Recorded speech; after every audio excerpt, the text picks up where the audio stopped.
নির্বাচনী বিধি জারির মাঝেই সিদ্দিকুল্লাহ চৌধুরীর টাকা বিলির ভিডিও ঘিরে বিতর্ক, তুঙ্গে রাজনৈতিক চাপানোতর। নির্বাচনী বিধি জারি থাকার মধ্যেই তৃণমূল কংগ্রেস প্রার্থী সিদ্দিকুল্লাহ চৌধুরীর একটি ভাইরাল ভিডিও ঘিরে তীব্র চাঞ্চল্য ছড়িয়েছে রাজ্য রাজনীতিতে। সোশ্যাল মিডিয়া থেকে শুরু করে ইলেকট্রনিক মিডিয়া সব জায়গাতেই দ্রুত ছড়িয়ে পড়েছে সেই ভিডিও, জানিয়ে শুরু হয়েছে জোর বিতর্ক। ভাইরাল ভিডিওতে দেখা যাচ্ছে এক হাতে মাইক্রোফোন এবং অন্য হাতে টাকা নিয়ে উপস্থিত জনতার মাঝে কিছু বক্তব্য রাখতে শোনা যাচ্ছে তাকে। ভিডিওতে তাকে বলতে শোনা যায় ওই টাকা নির্বাচনী খরচ বাবদ ব্যবহারের জন্য। একই সঙ্গে কাউকে ভিডিও না করার কথাও বলতে শোনা যায় বলে দাবি উঠেছে। পাস করার মতন অবস্থানে টোটো করবেন, নিজের দায়িত্ব নিয়ে আসবেন, নিজের দায়িত্ব নিয়ে যাবেন। আরে প্রকাশ দেবেন কেন? চুরি করছে নাকি? এটা আমার ইলেকশন খরচা, আমাকে দিতে হবে, কোনো অসুবিধা নেই। টাকা তো গভর্নমেন্ট বলছে আপনি পার্টির কাছে এটা পার্টির কাছে খরচ করছেন, তাহলে আমরা দেখাবো, দেখাবে না কেউ এই ঘটনাকে কেন্দ্র করে ইতিমধ্যে বিজেপির তরফে ভারতের নির্বাচন কমিশনের কাছে লিখিত অভিযোগ দায়ের করা হয়েছে।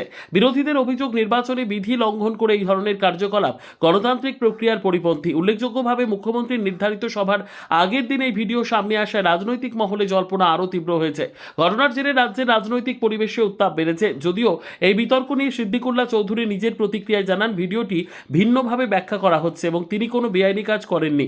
পুরো বিষয়টি নিয়ে বিভ্রান্তি তৈরি করা হচ্ছে বলেও দাবি করেন তিনি। এই ঘটনাকে ঘিরে এখন সকলের নজর রয়েছে নির্বাচন কমিশনের পরবর্তী পদক্ষেপের দিকে। ভাইরাল ভিডিওর ব্যাপারে জনতা উন্নয়ন পার্টির প্রার্থী জানান, সিদ্দিকুল্লাহ চৌধুরী ভোট কেনার চেষ্টা করছেন।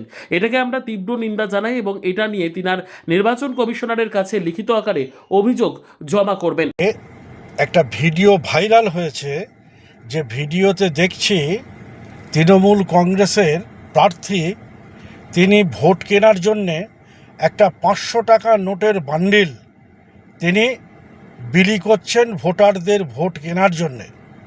আমরা এই ঘটনার তীব্র প্রতিবাদ করছি এবং আমরা এই মুহূর্তে নির্বাচন কমিশনের কাছে আমরা অভিযোগ দাখিল করছি যে তার প্রার্থীপদ বাতিল করার জন্যে এবং আইন মোতাবেক যে শাস্তি দরকার সেই শাস্তি আমরা তৃণমূল প্রার্থীর জন্য চাইছি।